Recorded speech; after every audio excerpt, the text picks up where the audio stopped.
The mahogany table, polished to a mirror sheen, reflected the blinding white of the California sunlight and the deep red of Alara's furious flush.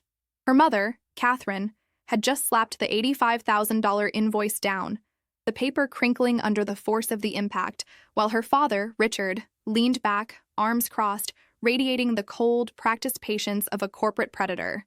Liam, Alara's fiancé, stood silently by the doorway, his posture rigid, a silent witness to the familiar suffocating ritual. The air in their opulent Newport Beach home smelled of expensive lilies and the underlying acrid scent of old control. "You heard your mother, Alara." Richard's voice was low, cutting through the heavy silence left by the recent shouting. "It is your duty. Chloe's wedding is the highlight of the season. She needs the full $85,000 for the venue upgrade, or we face embarrassment that even your promotion in Boston couldn't fix." Alara's palms began to sweat, a cold, clammy texture against the linen of her skirt. This was the moment she had trained for, the moment she was supposed to say no. But the paralyzing ache of her chakra fatal flaw, a pathological, unending desperation for parental validation, locked the refusal in her throat. She needed their approval more than she needed the down payment for the modest house she and Liam had worked 5 years to afford. The impossible choice hung in the air: her financial future or the fleeting illusion of being a good daughter. The ultimatum was brutal. Pay for the entire sum or consider yourself permanently written out of this family. We expect the transfer confirmation in our bank account before the rehearsal dinner, which is in exactly 14 days. The clock was ticking, not toward a deadline, but toward her total erasure. The need to be the golden child, the one who fixes everything, the one who earns the grudging nod, was the poison Alara drank daily, hoping it would finally nourish her. The drive back toward Los Angeles was silent, save for the muffled rumble of traffic on the 405 freeway, the metallic scent of exhaust filling the air. Liam kept his grip firm on the steering wheel, his knuckles white. Alara stared out the window, watching the endless parade of manicured lawns and towering palm trees, the landscape of the family wealth that both defined and entrapped her.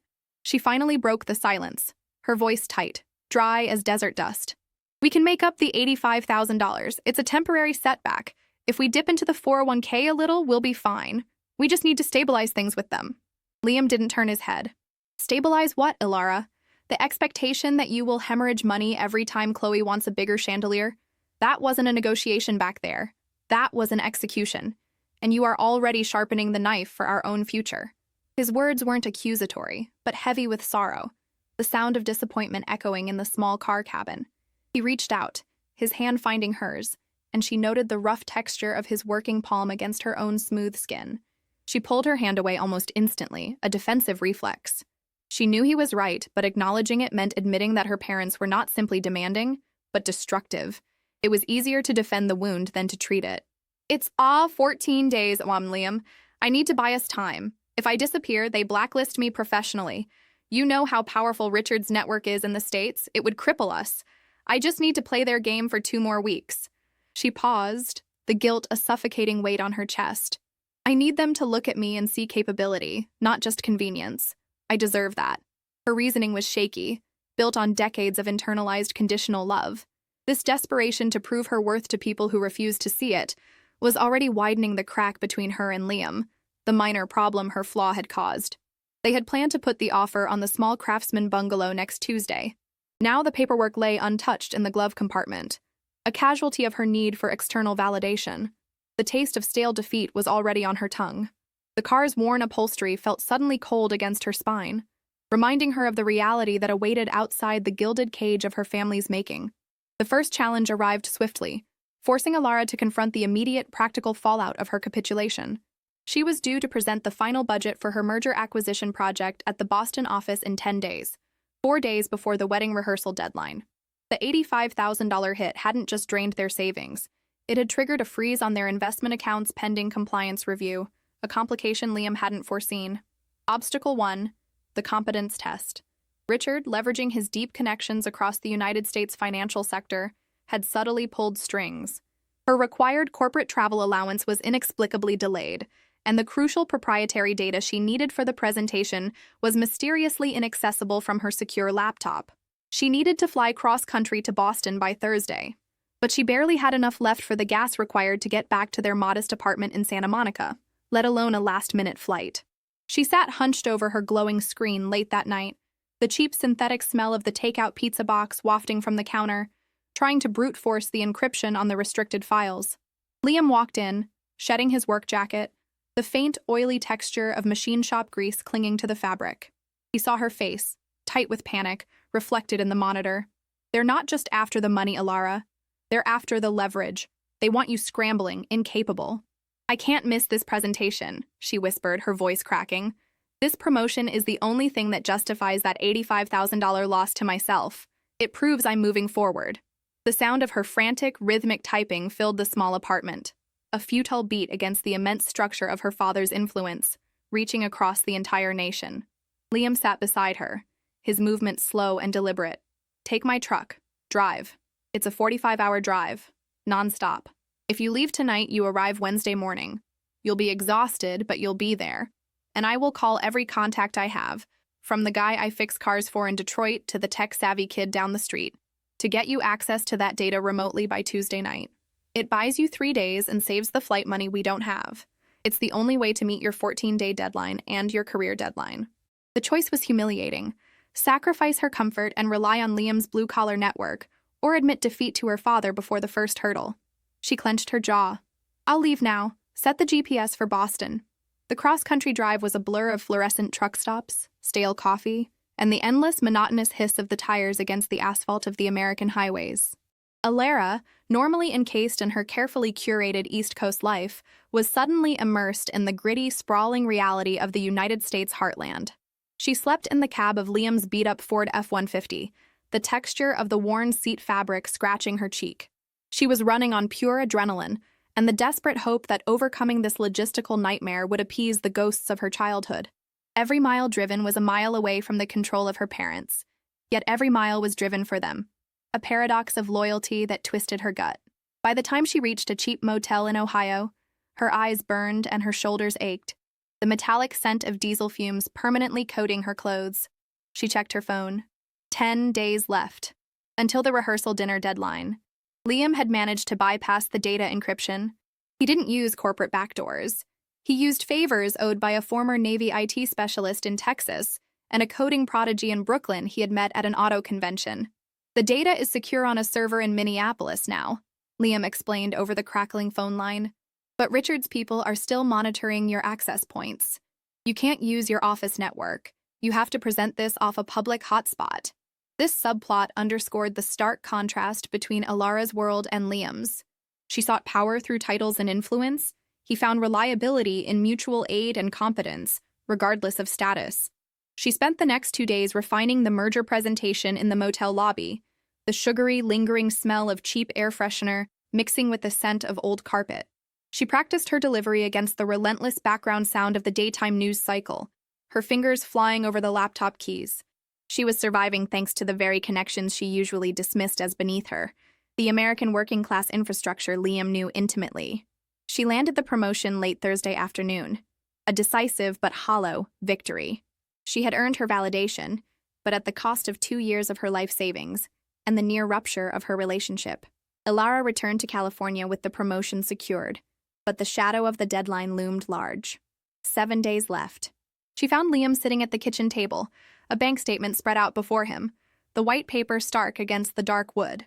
The air in the apartment was heavy, chilled by an unsaid conflict. The initial $85,000 transfer had been made, the family's first installment for the wedding venue. Now, however, the demands were escalating. Obstacle 2, the moral dilemma.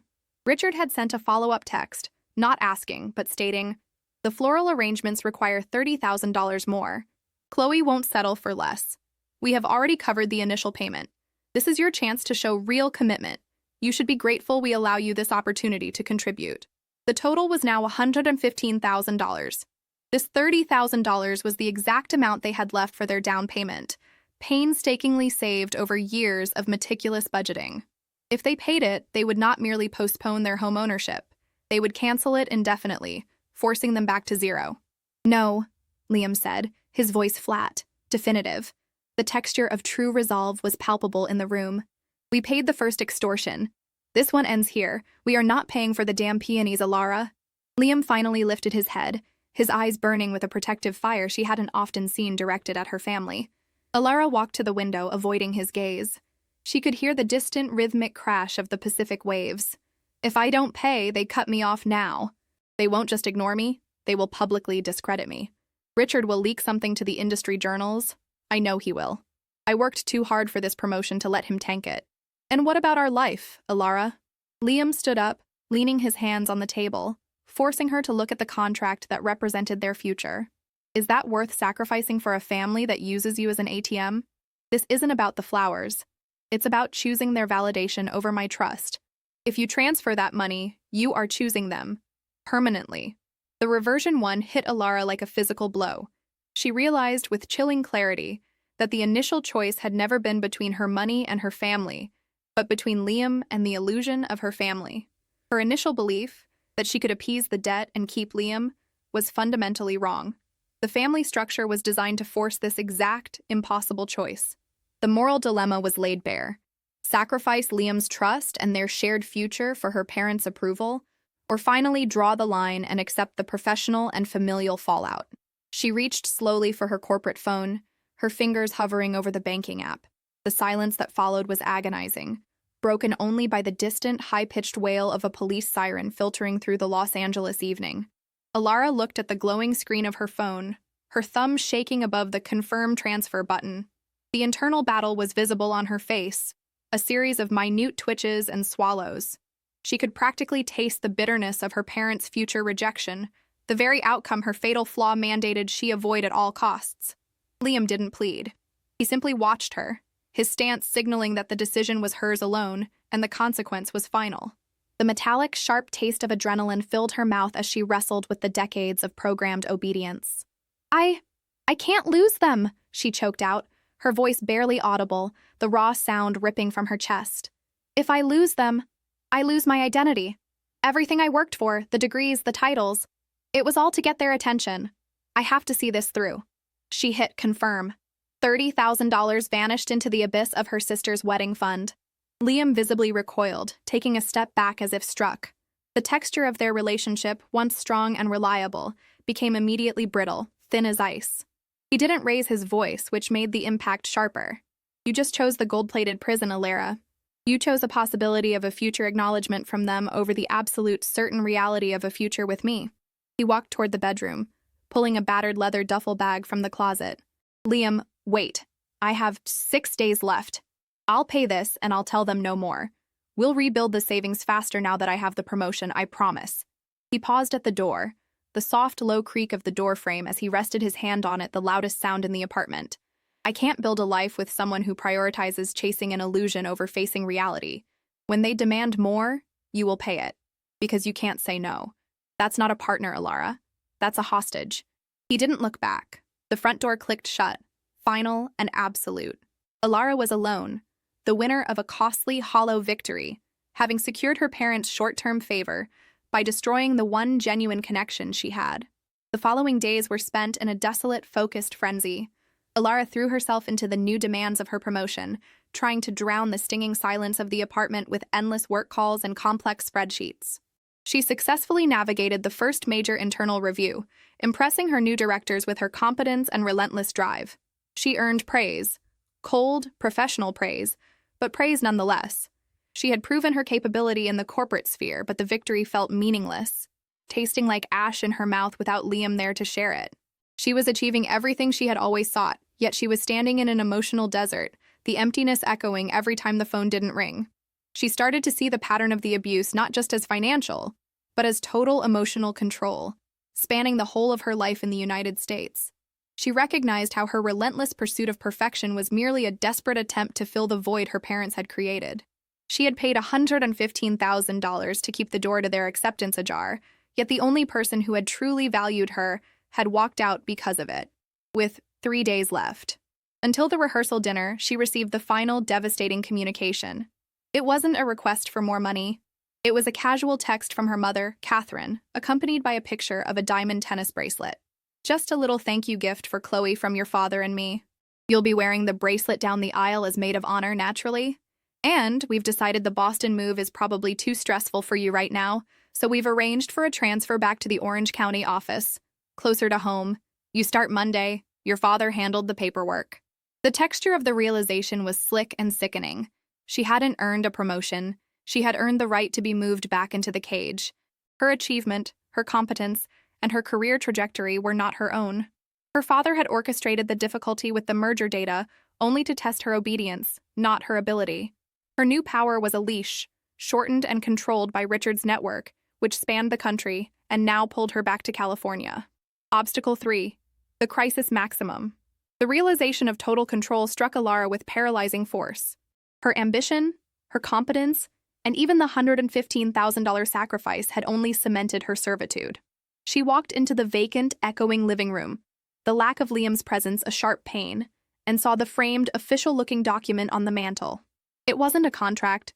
It was a notification of the sudden sale of their Santa Monica apartment building, signed by a holding company she recognized as one of Richard's shell corporations.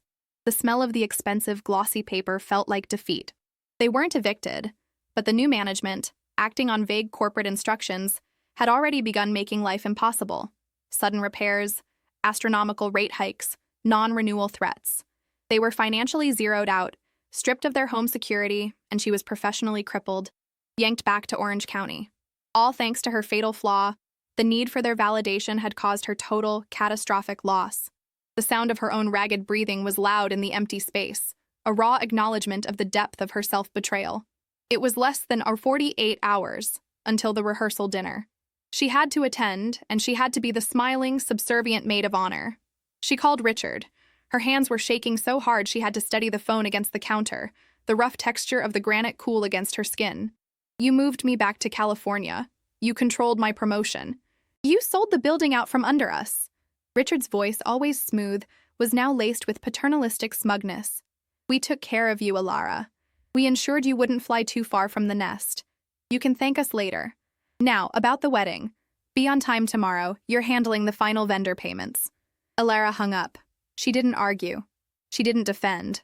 She simply walked out the door, the scent of the evening sea air washing over her, and started driving, not toward Newport Beach, but toward the one place where true competence, untainted by status, resided. She needed to find Liam.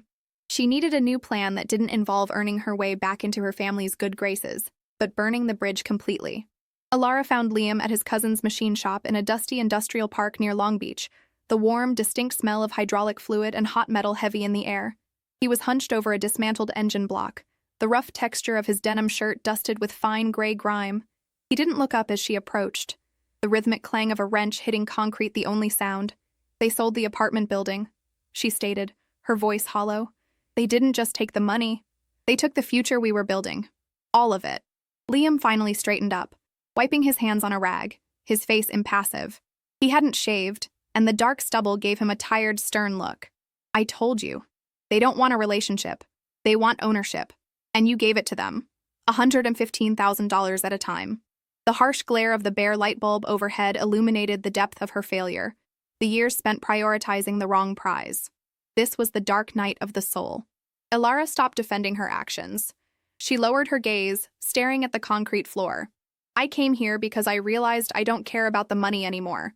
I don't care about the career they handed me. I only care that I let my need for their validation destroy us. I need to make a choice that proves I choose reality over the illusion, even if it costs me everything, forever. She reached into her small purse and pulled out the crisp white envelope containing the final vendor checks for the wedding, the papers Richard had insisted she handle. She pushed them across the greasy workbench toward Liam. I have 24 hours. I have to deliver these checks tomorrow. If I don't show up, they disown me. If I do, they own me completely.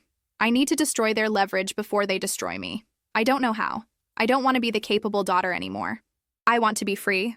The surrender in her tone was complete, the texture of her grief raw and undeniable. She had finally achieved the necessary internal change, accepting her flaw and choosing amputation over constant, painful reattachment. Liam picked up the envelope, the paper rattling softly in his hand. He looked past her, toward the massive, complicated machinery that filled the shop, then back at Alara. A flicker of something, not forgiveness, but recognition, passed through his eyes. You're telling me you want to hit the nuclear button. You want to walk into that reception and detonate their entire public image, not just your relationship with them. Yes, I want them to pay a price that isn't calculated in dollars, but in exposure, in embarrassment. I want to shatter the illusion of the perfect American family they sell to everyone. Liam nodded slowly, a slight smile touching the corner of his mouth. Good, because I haven't just been fixing cars this week. I've been calling in every favor those IT contacts owe me, from California to New York. He reached under the counter and pulled out a small, encrypted thumb drive. You're the corporate expert, Alara, but I know how companies really move money across the United States. Your father has been running a multi-layered financial scheme for years, using Chloe's wedding budget as the conduit for laundering funds from his shadier holdings. He's taking a tax write-off on all these vendor payments while secretly funneling the cash back to himself through offshore accounts. The oily texture of the thumb drive felt heavy and powerful in her hand. This was not money, but verifiable truth. He continued, his voice low. The $115,000 you paid? It didn't go to the flowers or the venue upgrade. It went straight into the first layer of his shell company structure. You didn't fund the wedding, you funded his illegal operation. And every check in that envelope is a piece of the puzzle. I have the digital paper trail that links the wedding payments to the shell corporations and eventually back to Richard's hidden assets in the Caribbean. The sound of his voice was calm and strategic, transforming the shop into a command center. Alara finally saw the scale of her parents' betrayal, not just emotional, but criminal, spanning the U.S. financial landscape. She looked at the time on her phone. 1 hour out. Until she was due at the rehearsal dinner. The climax was set to coincide perfectly with the final deadline. The rehearsal dinner was held in the grand ballroom of the resort, smelling strongly of imported champagne and desperation. Alara stood next to Chloe, who was already on her second glass, oblivious and demanding, complaining about the texture of the linen napkins. Richard and Catherine were greeting guests, their faces masks of gracious, sophisticated charm, the picture of successful American affluence. Alara had exactly 12 minutes. Before the toasts began, the point of no return, Alara felt the weight of the flash drive taped securely beneath the lining of her gown. Liam was waiting in a borrowed car a mile away, monitoring the secure email drop. Her hands, usually steady under corporate pressure, were shaking so violently she had to clench them into fists at her sides. She scanned the room, noticing how her parents' smiles never quite reached their cold eyes, an emptiness she was finally learning to recognize. Richard approached her, his smile widening slightly, an expression that usually meant he was about to deliver a backhanded compliment or a new demand. You made it, Alara. Good. Did you finalize the checks? The photographer is waiting for his payment. Don't embarrass me. He held out his hand, palm up, demanding the envelope. Alara took a deep breath, the subtle, sweet scent of gardenias from the centerpiece almost choking her. This was the exact moment of the clock-ticking climax. She looked him directly in the eye, noting the faint surprise in his expression. She rarely challenged him this openly. Yes, father, Alara said, her voice clear and strong, cutting through the low hum of conversation. I finalized the payments, but I didn't give them to the vendors. A hush fell over the small circle. Catherine's porcelain smile fractured. Alara, what are you doing? She hissed, the sharp, low sound of pure threat. Alara raised her hand, not with the envelope of checks, but with her corporate phone. On the screen was the final damning document, the detailed ledger Liam's team had compiled, showing the $115,000 moving from her personal account through Richard's network, flagging the entire wedding operation as a tax fraud conduit. I realized, Alara said, making sure her voice carried to the nearest guests, that I wasn't paying for a wedding. I was paying for a cover-up, and I won't be complicit anymore. Richard's face went from pale to a dangerous mottled red. His jaw worked silently for a moment, the sound of his rapid, shallow breathing filling the sudden void in the ballroom. You ungrateful little fool. You just committed professional suicide. Do you know what I can do to you? You will disappear from this industry. You will disappear forever. Catherine stepped forward, her hand raised as if to strike, but she stopped short, catching the eye of a prominent East Coast family friend watching nearby. You will regret this, she whispered, her voice a deadly promise. Perhaps, Alara countered, looking down at the flash drive in her hand. But you should know that I secured the evidence. The full financial audit, showing the flow of funds through your U.S. shell corporations and into the offshore holdings, has been sent anonymously to the SEC and the IRS. Suddenly, the ballroom doors opened and Chloe burst in, dressed in a white silk dressing gown, her face streaked with tears. She wasn't weeping over the financial collapse. She was sobbing over a text on her phone. "The wedding is off. My fiancé just texted me. He said he found out everything, that the entire wedding was just a tax write-off for Richard, not a genuine event." Reversion 2. The final shocking realization.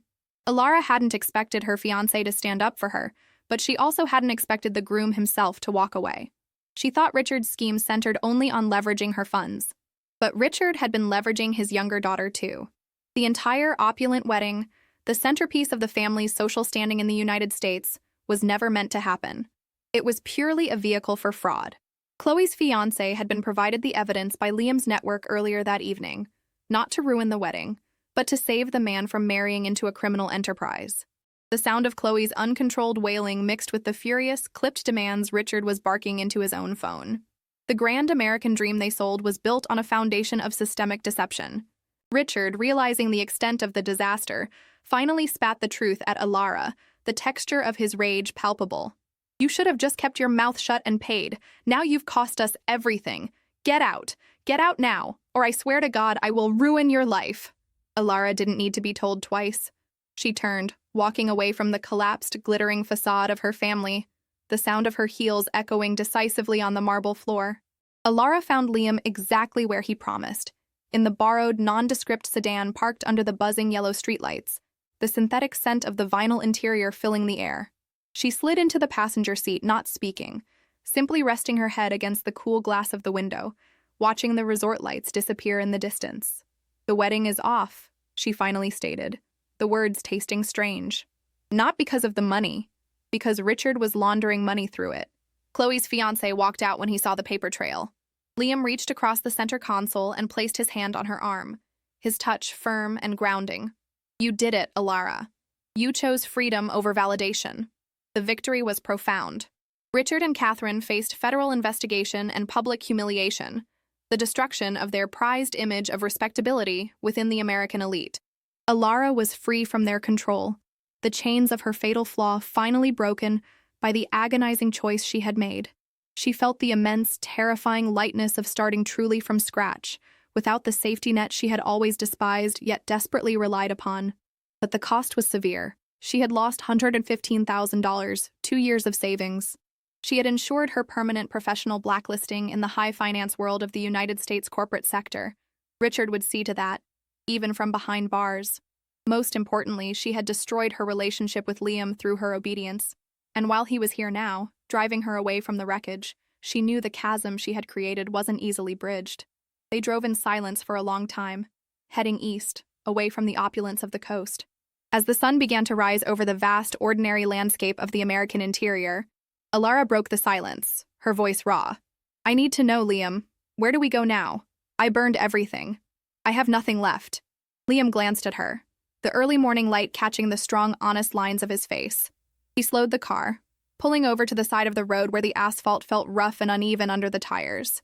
He reached into the back seat and pulled out a small, heavy wooden box, the texture familiar. It was the deed to the craftsman bungalow they had lost. "I didn't just call in favors to save your career, Alara. I called them in to save us. I didn't trust you to stop the first time, so when you paid that first $85,000, I secretly leveraged my small savings and secured a private, temporary loan from my cousin. I finalized the sale of the bungalow and both our names the day I left, just before the freeze hit. We own the house, Alara. It's modest. It's far from the city, and we are heavily in debt. But it's ours.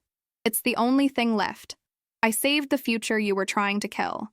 He hadn't stood up to her parents in the drawing room because he had already stood up for their life together, in the quiet, competent way that defined him. Alara looked at the deed, the victory permanent, the loss, her family, final. She took the box, holding the wooden texture tightly, the first truly solid thing she had touched in weeks. They had a home, and they had debt, and they had a long, arduous road to rebuild the trust she had betrayed. The journey had left a permanent scar. The relationship with her family was dead, but she had finally chosen life.